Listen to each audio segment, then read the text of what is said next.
Non, le but, c'est de voir un peu comment vous voyez toute cette actualité-là. Parce que nous, on la voit de notre œil à vous, mais vous avez un œil un peu différent. Oui. Et je vais vous dire, là, c'est pas on devient un peu fou, mais on a l'impression de marcher sur la tête. זה ממש ככה. זה ממש ככה. זה exactement, זה עולם הפוך ראיתי. תחתונים למעלה ועליונים למטה. C'est une גמרא מפורשת. Il dit, le haut est en bas, le bas est en haut. Ok. Et ça s'est déjà vu dans l'histoire, à part maintenant? Non, c'est... Il y a un rave qui dit à son fils, qui envoie son fils voir comment ça se passe dans l'autre monde. Et il lui dit, c'est exactement l'inverse de ce qu'il y a dans ce monde. C'est-à-dire, tout ce qui est émet ici est sheker là-bas. Et tout ce qui est sheker ici, c'est la vérité. Seulement, les gens, ils ont peur, ils ne peuvent pas la voir, ils ont du mal. Voilà. Mais parce que moi, ce que je crois, c'est qu'il y a une vraie division dans le peuple. Et cette division, je veux dire, même moi qui essaye d'être le plus, j'allais dire, Am Israël, ensemble, etc. Je vous ai parlé de l'affiche que j'ai vue en face de chez moi où il y a 3 rabbins ultra-orthodoxes qui disent qu'ils s'appellent Agiborim, Okay. les guerriers, pas Giborim, comment on traduit Giborim? Les Puissants, les courageux. Les courageux. Et je me suis dit, ils osent reprendre ces mots-là, mettre leur tête dessus pendant cette période-là, alors qu'ils s'appellent les Talmidei Chachamim, les étudiants de Torah, je comprends.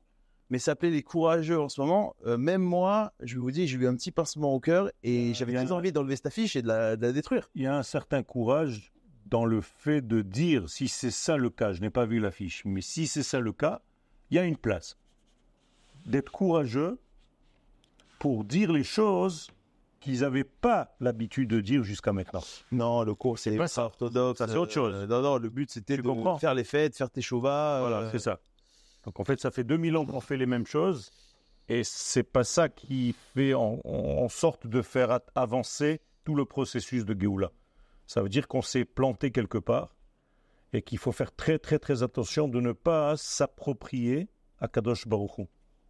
Les gens, ils s'approprient à Kadosh Baruch Hu. Moi, je sais ce qu'il veut. Moi, je sais ce qu'il dit. Écoutez-moi et vous, vous avez tort. Et ça, c'est un grave problème qui avoisine ce qu'on appelle la Avodah Zara. Parce que c'est un travail, comme on le dit tout le temps, du bas vers le haut. C'est-à-dire, c'est moi qui donne les critères du Kodesh, de ce que devrait être le Kodesh. Et si c'est pas comme moi je pense, alors c'est pas du Kodesh, c'est automatiquement de la Klippa, c'est automatiquement quelque chose de négatif. Ça veut dire que tu t'appropries en fait la pensée divine, tu as l'impression de le connaître, tu te l'as approprié, tu l'as mis à ta hauteur, à ton niveau de conscience, ce qui est complètement dangereux, parce qu'en réalité, lo marchevotai, marchevotechem, mes pensées ne sont pas les vôtres. Donc il faut faire très très très attention comment on accède et comment on dit, soi-disant que nous savons exactement ce qu'il veut, nous savons exactement ce qu'il demande, nous sommes dans la vérité, les autres c'est tous des gens qui se trompent. Il faut faire très très attention avec tout ça. Donc aujourd'hui... Non, mais bon, il y a des choses, ça, qui sont pas évidentes, mais bon, quand on voit les manifestations, alors, je pense que tout le monde a une part de raison, mais il y a cette haine-là de l'autre, de se dire il a tort, et ça devient insupportable de vivre à côté de gens comme ça. Ça c'est quand celui qui pense qu'il a raison, il ne donne plus de place et de légitimité à l'autre.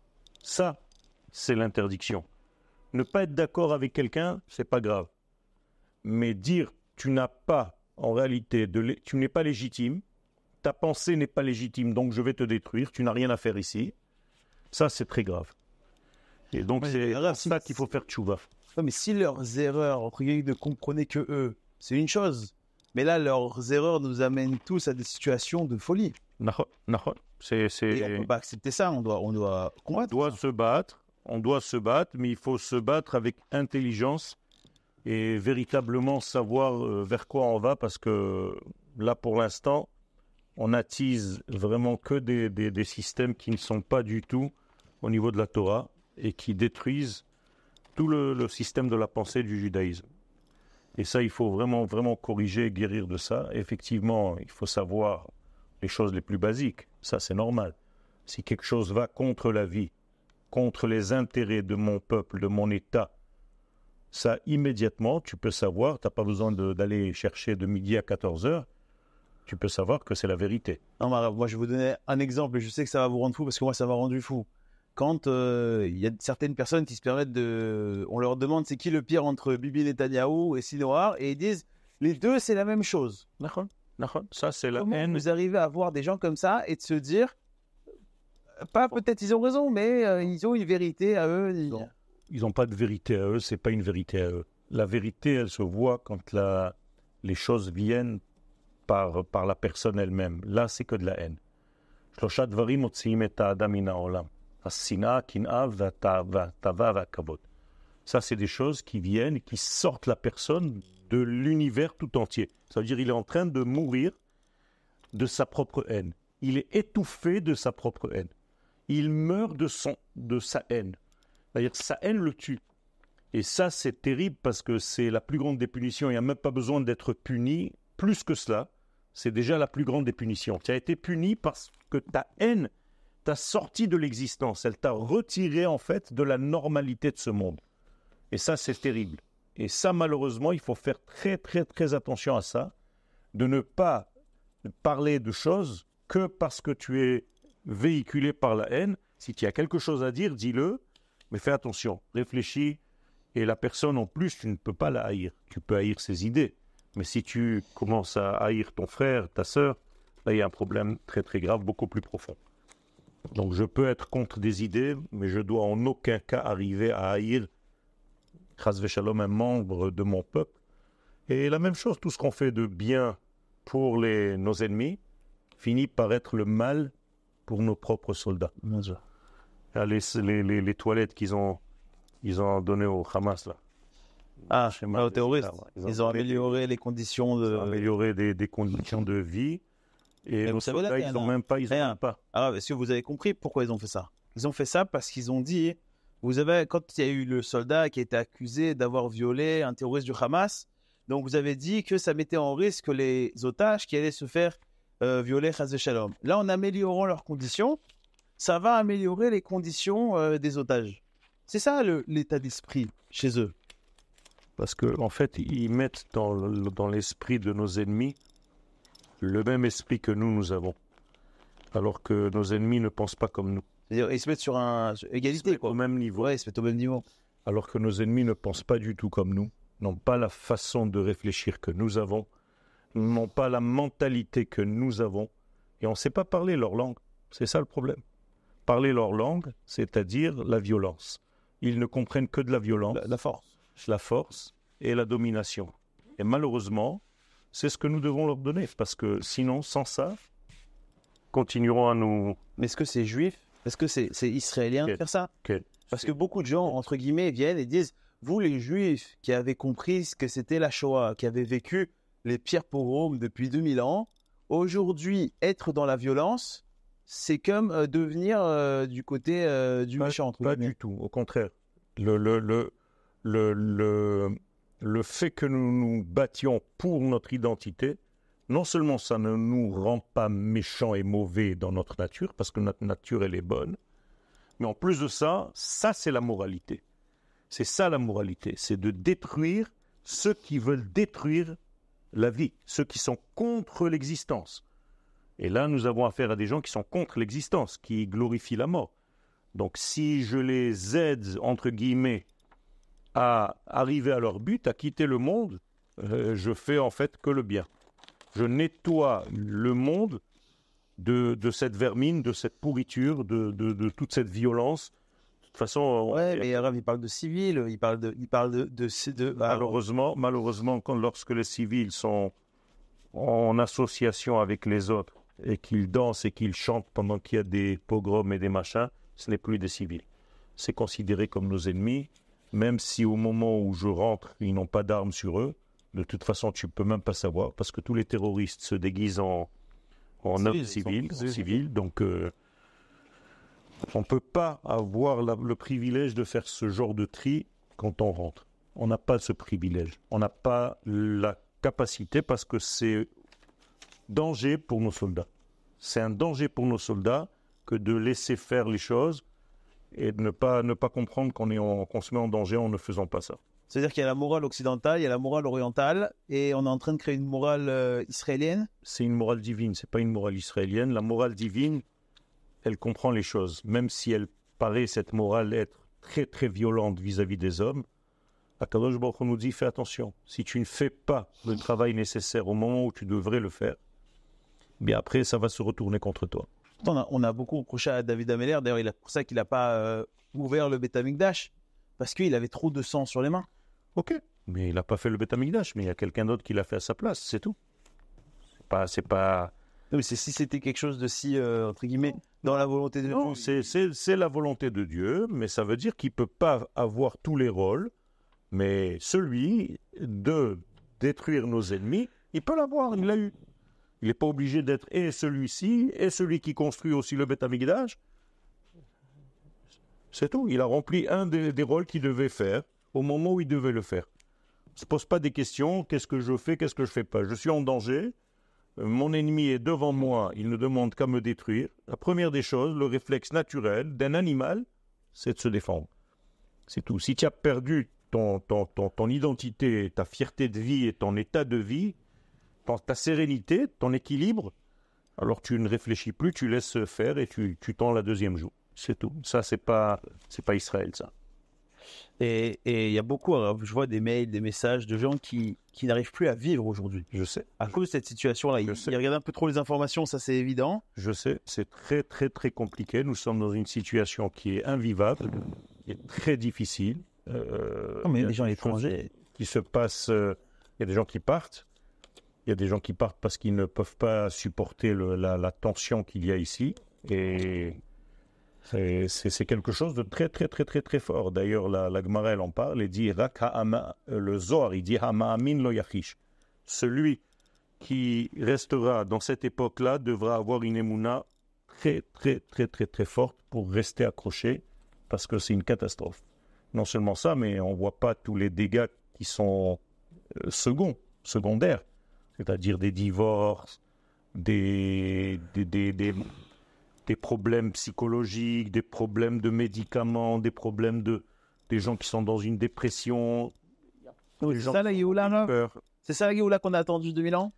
Elle passe malheureusement par une période qui est comme ça, justement pour faire un tri de ceux qui veulent vraiment cette lumière et qui font tout pour l'atteindre, et ceux qui veulent en réalité continuer de vivre à la hauteur de l'homme.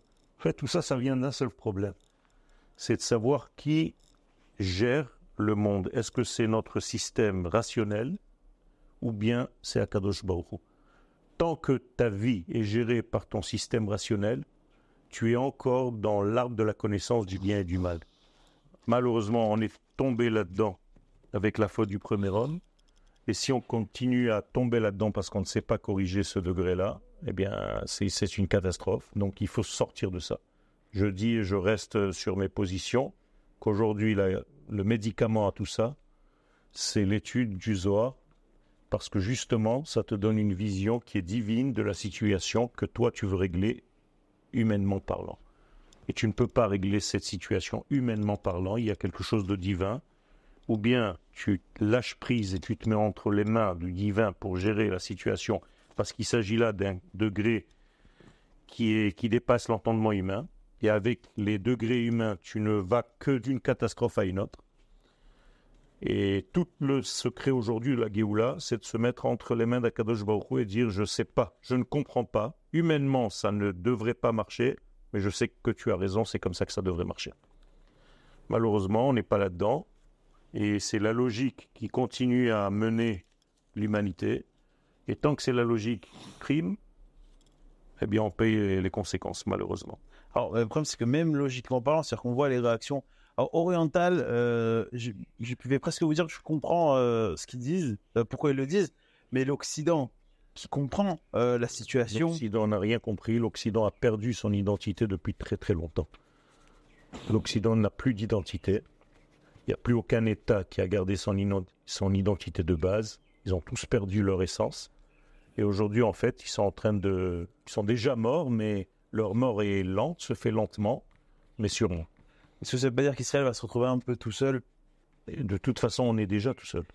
On est déjà tout seul. Et Na'am levada dishkon, c'est une prophétie, ça aussi. Donc, à la limite, c'est ce qu'on s'attendait. Maintenant que ça se passe, c'est très difficile à vivre. N'oublie pas que dans la Gemara, tous les grands de ce monde ne voulaient pas vivre à notre époque. Tous les Tanaïm disaient que notre époque va être tellement difficile qu'ils préféraient ne pas y être. Avec le langage de la Gemara, Yete vela achmine, que le Mashiach vienne, que ce soit une époque où moi, en tout cas, je ne veux pas vivre. Ça veut dire ce que ça veut dire. Ça veut dire que la situation va être tellement compliquée que même les gens qui ont la Emouna, ça va être très très très difficile de la garder parce qu'ils verront des choses qui sont inverses complètement à tout ce qu'ils connaissent, à toutes leurs valeurs. Et c'est quoi le but alors à ça? Parce qu'il y a un but à tout. Il y a eu un but, à la sortie d'Égypte, il y a eu un but à l'Égypte, il y a eu un but. C'est que le monde, en fait, soit géré, va être géré par les valeurs du divin. C'est tout. Et pas par les valeurs de l'humain. C'est toujours le même sujet, c'est un seul sujet. Depuis la création du monde, c'est un seul sujet. Selon quoi tu vas gérer ta vie? Selon tes critères humains ou bien selon mes critères divins? Pourquoi Akadosh Baruch Hu nous donne la Torah? C'est quoi cette prophétie?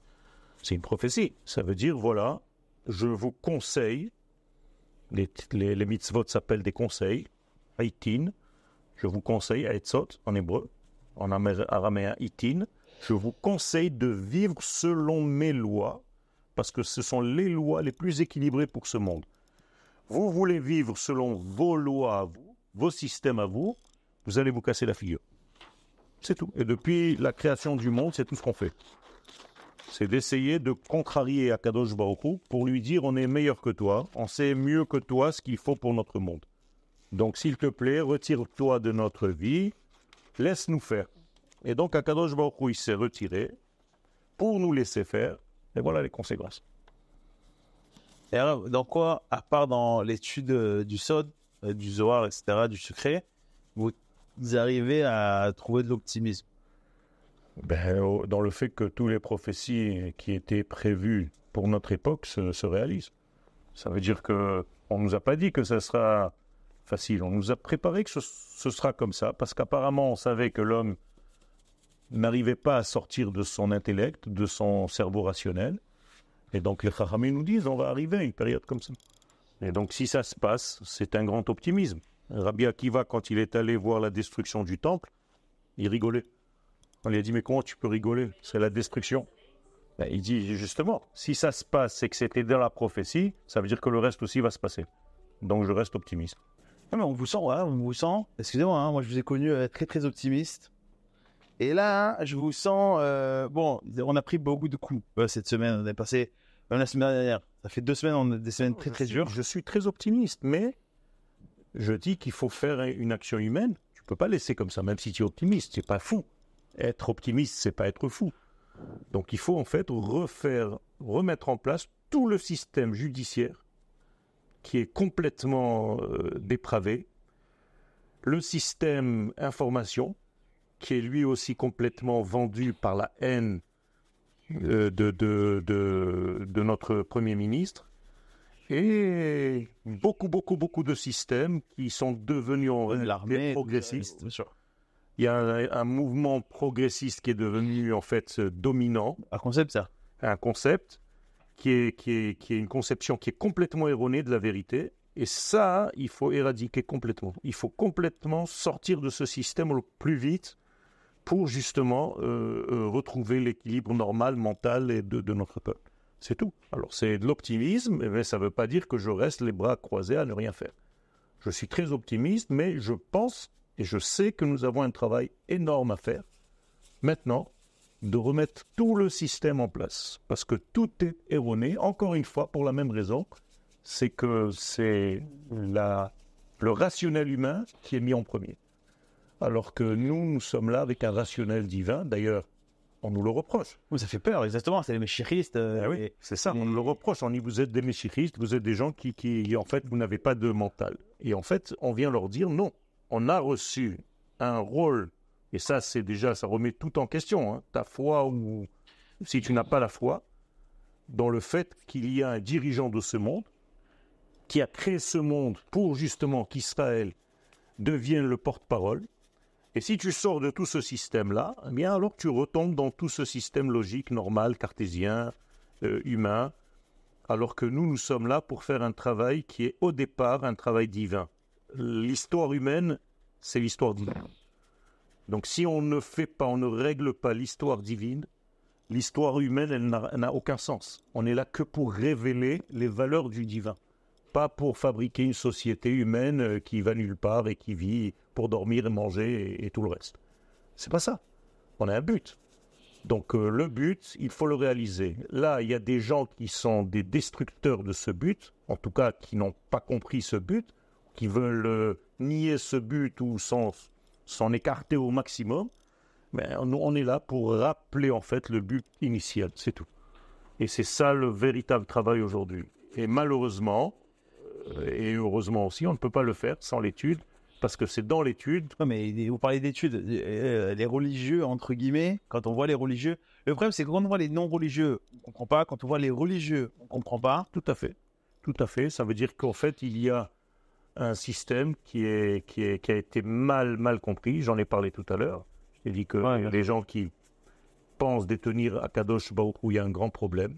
Donc il faut revenir à une humilité naturelle et un système qui nous met en fait dans un autre degré. C'est pas toi par ton intelligence qui peut comprendre les choses.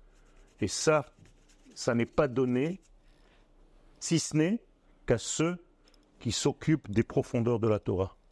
Parce que dans la Mishnah et dans la Gemara, tu peux retomber dans la logique. Une des profondeurs de la Torah, c'est la chassidoute. Oui, mais et cette la chassidoute aujourd'hui, est individuelle.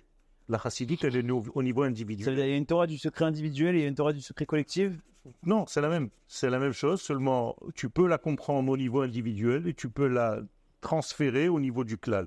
Aujourd'hui, les gens qui vivent au niveau du prat, de l'individu, ils peuvent être même dans la chassidoute, mais c'est pas encore ça. C'est pour ça qu'il y a une grande nouveauté dans la Torah du Rav Kook. C'est ça la nouveauté du Rav Kook. C'est pas qu'il est contre les chassidim. Sa mère était même chassida. C'est un mouvement très très connu de la chassidoute. Mais ça c'était bien au niveau de la galoute. Au moment où on revient en Eretz Israël, il faut changer la carte mère. Il faut changer la matrice. C'est autre chose. C'est un autre niveau, c'est un autre degré. Et c'est ça qu'il faut travailler aujourd'hui. Et comment nous, individuellement, à part l'étude, entre guillemets, en se connectant au klal, comment en tant qu'individu, habitant à Natania, à Jérusalem, à Lyon, comment est-ce qu'on fait pour tu as déjà dit la chose avec son erreur. Ça veut dire, habiter à Natania, c'est déjà avoir compris 2/3 du chemin. Habiter à Lyon, c'est pas du tout la solution, c'est pas la place du peuple juif, donc c'est pas la place, encore une fois. Voilà une conclusion humaine. Une conclusion humaine à un phénomène. Aujourd'hui, c'est plus facile de vivre à Lyon que de vivre en Israël. C'est effectivement, c'est vrai, c'est évident. Au niveau économique, au niveau spirituel. À tous les niveaux. Mais c'est pas ce que Dieu a demandé. Voilà. Voilà un exemple précis de ce que toi, tu peux arriver avec ta conclusion humaine et logique et ce que Dieu t'a demandé dans la Torah. Maintenant, reste à savoir à qui tu obéis. Et pour les non-juifs? Les non-juifs, ça n'a aucun rapport. Tous leurs problèmes, ça vient d'Israël. C'est-à-dire que le problème du monde, c'est parce que Israël n'a pas retrouvé et encore commencé à faire son travail réellement comme il devrait le faire au niveau de son identité. Quand Israël sera guéri, le monde sera guéri. Est-ce qu'il y a une période dans l'histoire où ça s'est passé? Je parle depuis la création de l'État d'Israël, où il y a eu un moment donné où Israël a fait jouer son rôle? Au début, au moment de la guerre des 6 jours, qui n'était pas très très très loin, c'est 19 ans après la création de l'État d'Israël, Israël a commencé à émettre un message universel, et d'ailleurs, ça a été très très très très bien accepté par les nations du monde qui ont vu Israël comme un porteur d'un message. Au moment où le message se perd, parce qu'encore une fois, on retombe dans la logique humaine, qui te dit, mais c'est quoi, c'est fou là? C'est Israël qui retombe dans la logique. Exactement. Eh bien, toutes les nations du monde, en fait, n'ont plus accès à la lumière parce que leur seul accès à la lumière, c'est par Israël. Donc, alors, si je vous donne, si vous recevez d'un coup des super pouvoirs, que tout ce que vous vouliez, ça arrive. Qu'est-ce que vous feriez concrètement pour que ce soit une réalité divine? Tout simplement de déjà faire venir tous nos frères et nos sœurs en Israël. Leur présence uniquement suffirait déjà à faire avancer Exactement. Deuxièmement, avec le poids, parce que ce sont des neshamot, ce sont des âmes, c'est un assemblement d'âmes et ça crée une énergie.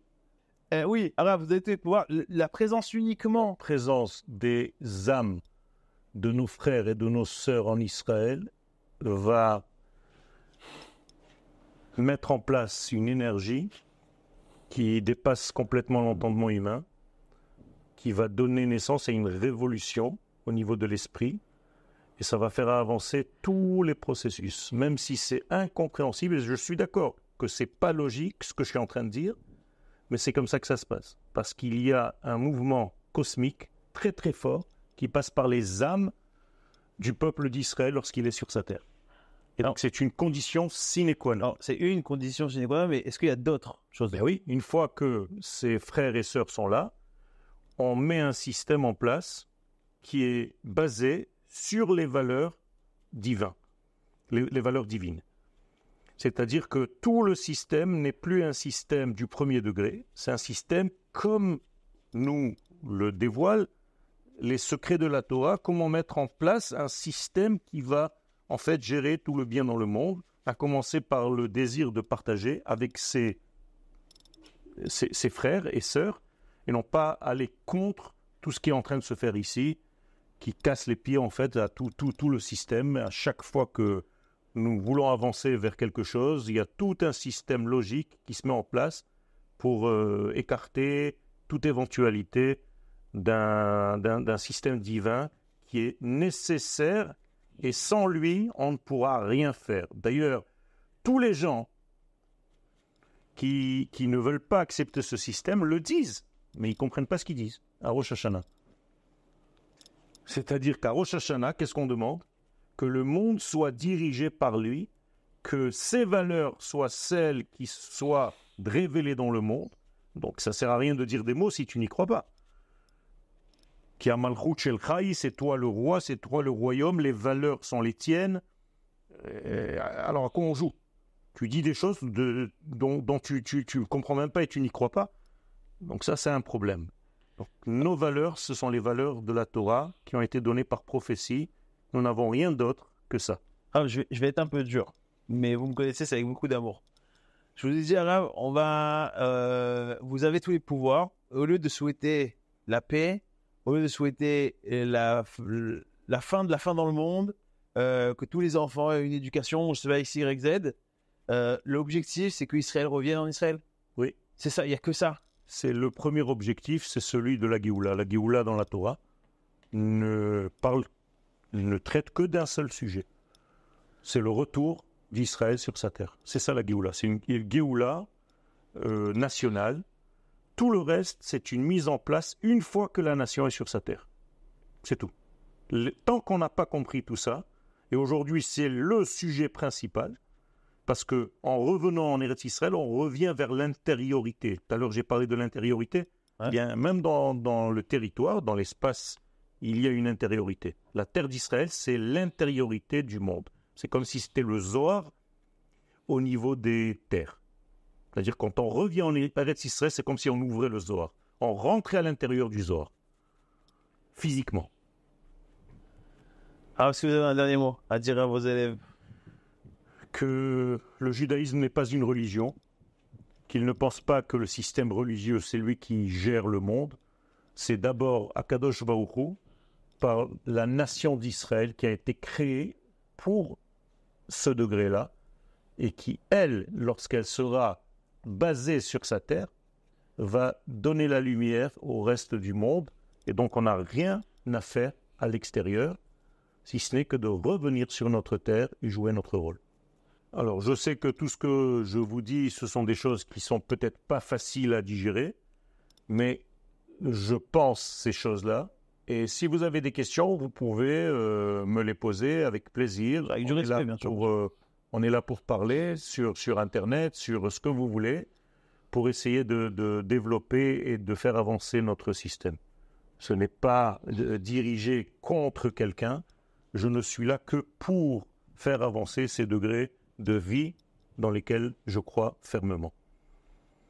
Toda. Bezrat Hashem.